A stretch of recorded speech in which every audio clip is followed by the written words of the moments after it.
Well, welcome. It's a lot different today than where we were 2 years ago when we had a press conference and we're talking about lost, ballot paper not being delivered to the polls. And before I get started and talk about the actual election results, I do want to thank County Clerk Tanisha Hudspeth and the thousands of election workers and poll watchers from both parties that got out there, and ultimately thank the voters for getting out in a rainy day and getting out and voting and making sure that democracy prevailed. But we're excited here. It was a great result yesterday. And I will tell you, a lot of people, when I took over after the November 2020 election, a lot of people had written off Harris County. They said it's blue. That was after 16, 18. 18, we saw a complete sweep. And I can tell you that that's the furthest from the truth. You can see what's been happening over the last few years. It started in 22 when we actually won 4 countywide judicial spots. And then yesterday, the voters spoke loudly and clearly that they wanted to start replacing some of the Democrat judges, that they were tired of the backlog, they were tired of the problems down in the court system. And we're thrilled that we actually got 10 of our district court judges, and some of them are here with us today, elected. We also, Harris County came through for our 10 Court of Appeals, first court and the 14th. And we've got some excellent people. They've got experience. That's the kind of candidates that we put forward. They're going to do great things in the courts. They're going to apply the law fairly. They're going to be, the integrity is important. And I think the voters of Harris County are going to be really pleased with the results. But I will tell you that we're back. Harris County is the 3rd largest county in the country. It is a purple county, and you can compare our results to that county north of us. The fact is that we're in play, and we've been in play for the last 4 years. So I want to thank you all and thank the voters, and I'm going to turn it over to my favorite commissioner, Tom Ramsey. It is good to be here. The election, the activity, the enthusiasm, the interest out there when I talked to voters was more than encouraging. Because I think what they've done, they found common ground with common sense. And when you're out there talking about infrastructure, you're talking about safe neighborhoods, and you're talking about lower taxes, that appeals to everybody. So if we stay focused on those kinds of common sense, common ground issues, I see the party, and frankly, the folks that are looking for those rather than divisive issues, I think we're just beginning now in terms of what we can do. So it's exciting. The results are exciting. How competitive a lot of the races are that maybe we didn't win, but they were still extremely more competitive than people would have ever thought. So it's a good day in Harris County. Looking forward to what we're going to do in the near future. Uncle Paul. Okay, Brother Tom. Well, let me try to put this succinctly. We're back. We're back with the greatest collection of judicial talent I've ever seen in my lifetime. These are 20 people that are best in class on the judiciary. We've got 10 appellate court judges represented by a great governor's appointee who led not only in his appellate race in multiple counties, but you carried, right, Harris County. I did. All right. So let's give him a hand. All right. 9 more just like him, all tremendous background, tremendous accomplishments, and they're going to do great work on the bench. We've got 10 others that no one expected in the state of Texas or nationally that we could win, but we have 10 great people. I'll start with Emily Munoz, who is her first time on the bench, okay? My general counsel, now a new judge, Sonia Aston, okay? Lee, you were like almost #1 on the vote total, right? And Bruce Bain on the 3rd try crushed them with like, I don't know, 40,000 more votes. These are people that I'm proud to be with. I've known them. They are tremendous judiciary talent. They're going to go clean up their dockets. They're going to rule by the Constitution and law. They're going to get violent criminals off the street. I mean, I know we've got Linda Garcia, who won a county court of laws. That's what she'll do at the misdemeanor level. And more importantly, they've got the talent that the voters wanted.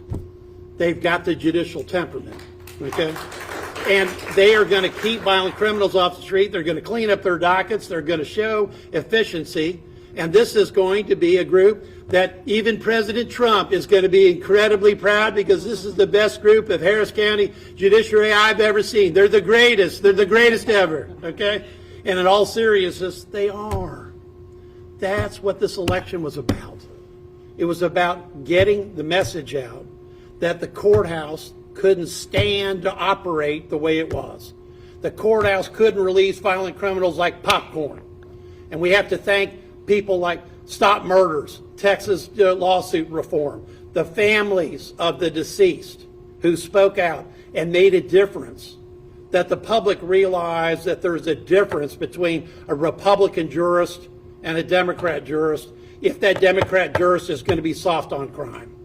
This is a tremendous accomplishment. We've got 20, and that makes us a purple county, because with the 10 appellate judges, there are 10 local judges, that's 20. And the Democrats won about the same, even though they lost when we went head-to-head, but they had unopposed. So we're back because Harris County is the biggest purple county in the country as of this moment on. And we're going to be back in 2026. And if you're a leftist progressive, beware. We're bringing in reinforcements to Brother Ramsey on Commissioner's Court. If you've got a leftist progressive socialist record, you will not like explaining a 15% property tax increase this year. We're coming back in 2026, but we're back now in 2024. And this is the best group of jurists that I've ever had a chance to support.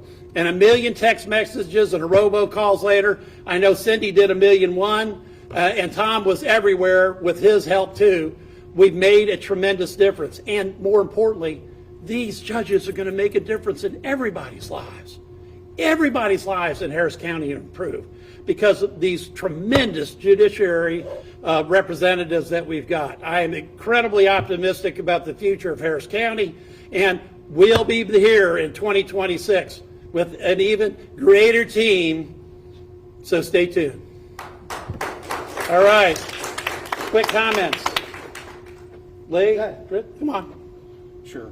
My name is Judge Chad Bridges, now Justice-elect Chad Bridges, and what I want to do is I want to thank Cindy, I want to thank the party, all the people who are making this work, the people who led the coordinated appellate campaign, Jessica Clone and several others. The Court of Appeals is 10 counties, and we applaud the work that's been done in Harris, but I also want to mention and say thank you to the people in the other counties, Bobby Everly out in Fort Bend County and 8 other counties that did a wonderful job of bringing us back to these courts of appeals, and we are excited to get to work and be ready day one.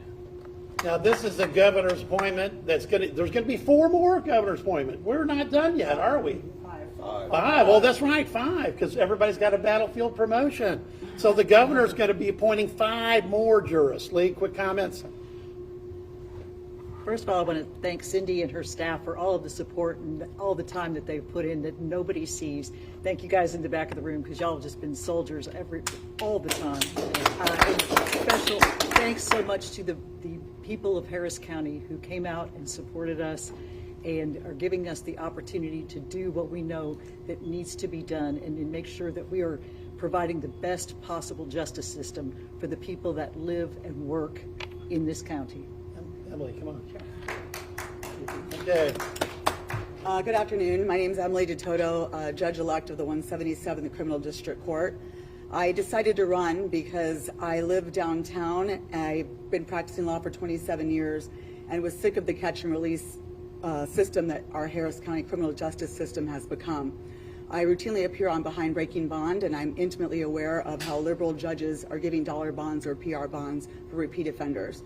I'm a mother, I'm a small business owner, and I'm very excited to start day one on the job. Roll up our sleeves and let's get this county cleaned up. Thank you so much. Emily, good comments. Now a pair of three-peats that won on their third time. Hi, my name is Bruce Bain. I'm judge-elect for the 165th District Court here in Harris County. I want to thank all of the voters that came out and did the crossover voting, and it especially showed in my race what can be done when people really need to find out what needs to be done and change at the courthouse. I look forward to getting down there and getting rulings, getting people to trial, and making lives better. Thank you. My name is Sonia Aston, and I'm judge-elect for the 80th District Court. First of all, I want to thank my Lord above who got me here, and I want to thank Cindy, all the hard work that she's done, and Paul Bettencourt. He passed a bill that moved the elections from the untalented election administrator to Tanisha Hudspeth, who has turned this around. And we had an amazing job. I think people can be much more confident in the results and how the elections are being run. And so I'm very grateful for all the people, the workers, the poll watchers, everybody who participated in the election worked really hard to make this the best election that we could. So thank you, thank you, thank you. Thank you, Sonia. You know, I'll sum up with this. Cindy, what a difference it makes to have a competent county clerk that can get ballot paper out of the warehouse for people to vote on in 2024. It's awesome, okay? And more importantly, it shows what happens when you run an election fairly, because I don't think there's going to be any election lawsuits because the election was run fairly. Tom, you agree? I agree. Okay. And this is the differentiation you see. We've always tried to recognize the obvious of the Harris County Republican Party. When there's been problems, we've spoken up and say we need to fix them. And when there's not a problem and there's been success, we're going to credit that too. And Emily, we've got more bills coming back because I know Senator Huffman's bringing back her bill because we're going to get these bail, and these PR bonds fixed because you've got to keep violent criminals from being released like popcorn onto our streets. And we have another election in May because Harris County is the only county in America that had a judicial overturn of an election. Yeah. So Tammy Pierce will be up against Deshaun Jones, who did not make it to the appellate level. So he's available to lose in May. So we're going to see what we can do to make sure that happens. All right. And with that, questions? Sure. Go ahead.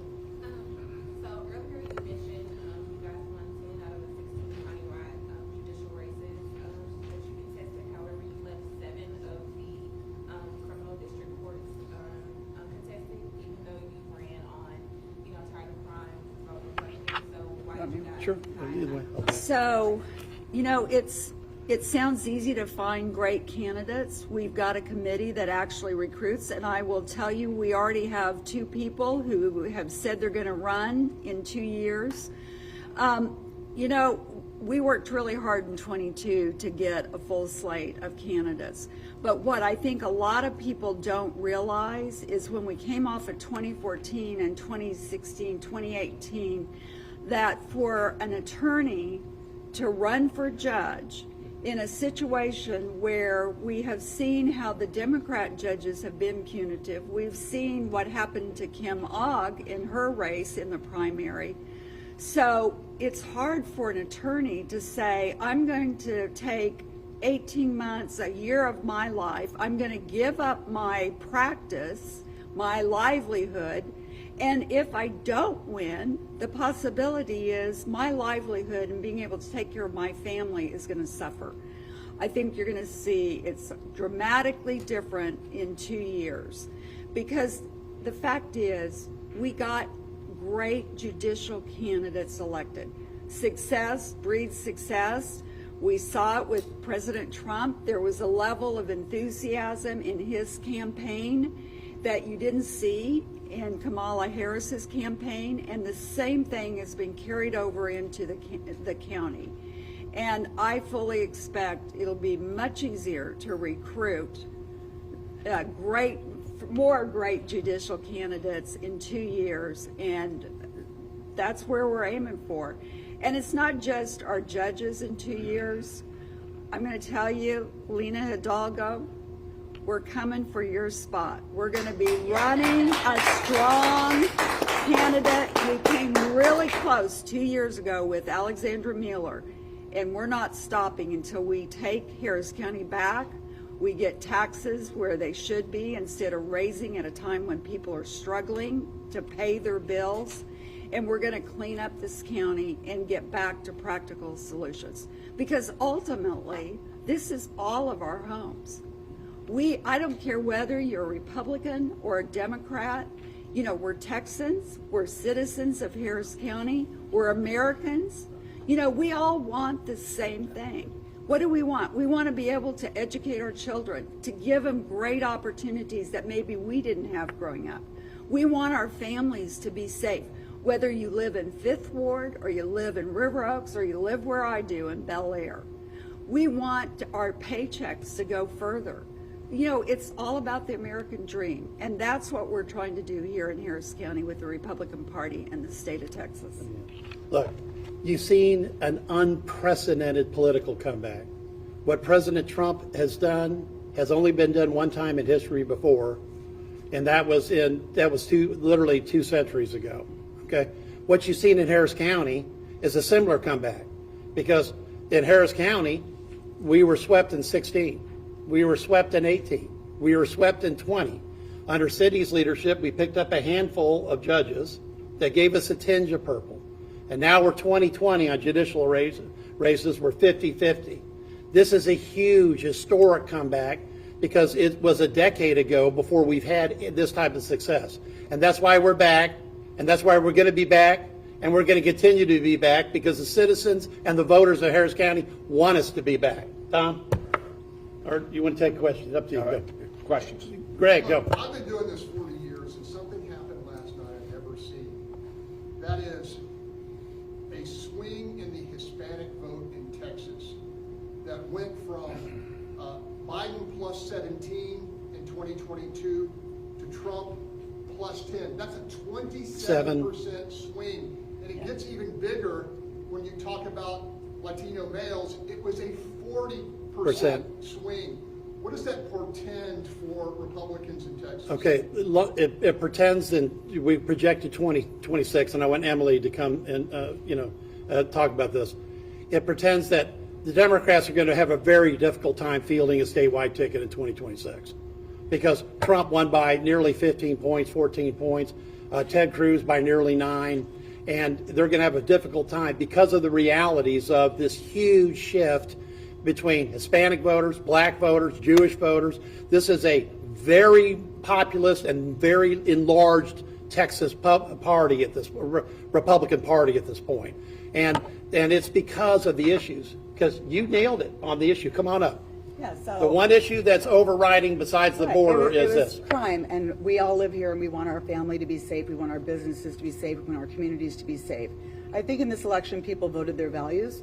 I'm from the Rio Grande Valley. I was born in McAllen. My parents were, I'm a 4th-generation Texans. My parents were migrant workers, and I think people voted their values of faith, family, hard work, and the value of a good education. And I think that's what turned the tide in this particular election, and also the overriding issue of public safety. So going off of that, 2 years, you're not going to have Donald Trump on the ticket. I talked to Democrats today. They said that they believe possibly a weak candidate on their side is a reason why Republicans, especially in Harris County, did so well. So in 2 years, what do you have to do to maintain the momentum? Because Donald Trump's not going to be on the ticket. So how do you keep that going here in Harris County? Yeah, Tom, take it. There's a lot of answers to this question. I was on the ballot in 2020 during that race, and I can tell you that being on the ballot this year, 2024, that's a great question. But I think the answer, even the answer to your question, Greg, related to, well, what's the shift? The shift is every neighborhood wants to be safe. Every neighborhood wants infrastructure. The things the Democratic Party was talking about didn't have anything to do with what the people wanted. So I'm very encouraged, because we're not going to change our message. We've been pretty straight lined in terms of what we've been focused on. I anticipate that in 2 years and in 4 years, we'll still be focused on, in many ways, safe neighborhoods, infrastructure, and lower taxes.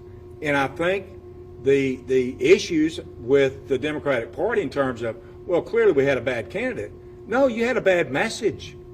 You need to get off of that message. You need to focus on the things that matter to people. I welcome a Democratic Party that would focus on the issues that matter in the neighborhoods, because there were a lot of different neighborhoods involved in making this happen. It was wonderful.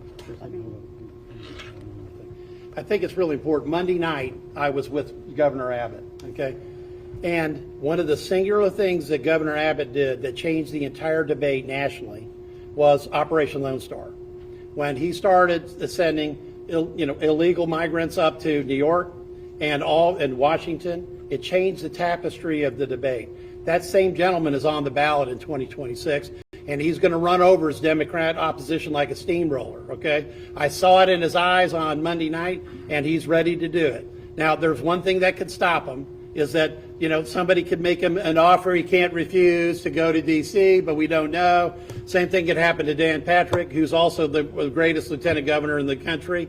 I think they're both staying home. That's Uncle Paul's opinion. But I look forward to 2026 because we're going to have even a better matchup in 2026 because it will be a statewide vote.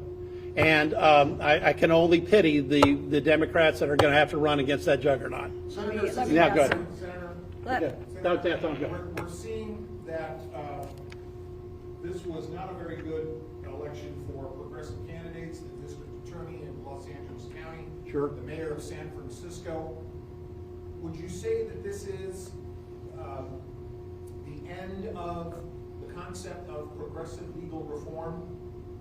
Well, I'm going to say this is the beginning of the end of American leftist progressive socialism. That's really what this is, okay? It's a recognition of Tom and everybody else up here, Cindy, but we'll go back to the same point, Emily, all of us. The public doesn't want this. They want a restoration of value. They want to see violent criminals behind bars and not on the streets. The reason why California had a terrible turnout, and they did, is because they have the wrong message, okay? And it's top down in the Democratic Party. So until that message changes, they're not going to be able to compete. Think about it. There's nobody in this room that thought that President Trump would win the popular vote in the United States, but he did last night. Because the popular vote is the people. They're with Trump. They're with the message of the Republican Party, and they are against this leftist progressive socialism. And if we had a few more days and a few more weeks, we could have added another DA to this here locally. But to quote Scarlett O'Hara, tomorrow's another day. So I want to Greg, answer. last question. I want to answer that question. I think a lot of you know I was mayor of Bel Air for 8 years, but let me tell you, the fact is, and this is why Donald Trump won. You had the opportunity to go in and vote yesterday between Donald Trump, who what he did in 4 years, compared to the Biden-Harris administration. So how are we going to win in 2 years? We're going to win because we're going to produce results. Results matter. Why you have problems in California? The fact is their results don't work. And that's what we've seen nationally. That's what we saw in California. Those are failed governments. And that's why we have so many people moving from California here. So it's a cop-out of the Democrat Party to sit there and say, well, it's an excuse. We had a weak candidate. That's BS. The fact is your policies, what you've done in government, you have failed the American people. You have failed the people of Harris County. And that's why people went yesterday, voted for these people, and they voted for Donald Trump. Donald Trump went from 2020, he lost Harris County by over 300,000 votes. It was like a 13-point loss. Yesterday, he lost Harris County by 5 points, less than 100,000 votes. Results matter. And in 2 years, you will have results from the Republican Party, and you will be electing more Republicans in Harris County and the country. Okay, that was our last question. Well, hold on, Greg. I'll give Greg. Anyway, short story. They had a weak candidate. They got a weaker candidate, and they're going to have the weakest candidate in 2026. Greg? You brought up Governor Abbott, and he consolidated and strengthened his position. And you're going back to Austin a couple of months for the session for school choice. What's that going to look like? You passed it a few times in the Senate. What's that going to look like, and what kind of options will that give Texas families? Well, it's going to give them a great option because we're going to have a program that will allow Texas families to take their money and use it where they need to help their child. And that is something that we're looking forward to. Look, I spent at least an hour or so live with Governor Abbott, and he's raring to go. And we're going to have a great legislative session because we not only increased our Harris County delegation, but we have the first ever Republican elected senator, Adam Manosa, in the Valley, and we picked up 2 Reform Republican, net in the House delegation. So we've got the team on the field that can really make a difference with conservative solutions to Texas challenges. So it's going to be a good plan, Greg. We'll get more. I don't take the bat out of anybody's hands. I've got a chairman, a lieutenant governor, and all sorts of other people that are in line to hit that ball before I can. But it's all back to Emily's comments. Everybody wants these changes. They want these violent criminals off the street. They want school choice. They want economic sanity. They don't want a 15% property tax increase, which he was smart enough to vote against. But 3 other members of Commissioner's Court will be up for election in 2026 that voted for it. And we're going to make it clear because we're back and we're coming back in 2026. Cindy, thank you so much. Thank Give you Cindy a all. big hand for Thank you a great all. victory right here. Thank the you. biggest victory in the country with Good this South. Republican Party chair. Thank you all. Woohoo!